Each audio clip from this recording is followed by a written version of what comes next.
పోనీ ఇంకొక వర్గం చెప్తున్నట్లుగా యేసు ధర్మశాస్త్రాన్ని రద్దు చేశాడా అనే విషయం చూద్దాం.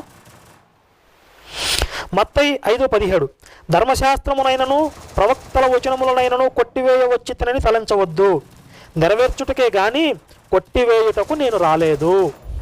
యేసు చెప్తున్నాడండి స్వయంగా ఈ మాట. ఏమని?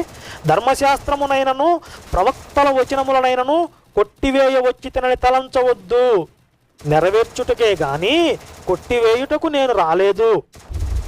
ఆకాశమును భూమియు గతించిపోయిననే గాని ధర్మశాస్త్రమంతయు నెరవేరు వరకు దాని నుండి ఒక పుల్లైనను సున్నా అయినను తప్పిపోదని నిశ్చయముగా మీతో చెప్పుచున్నాను. భూమి ఆకాశం మొత్తం లేకుండా పోయినా కూడా ధర్మశాస్త్రంలో ఒక పుల్లు కానీ సున్నా కానీ తప్పిపోదు.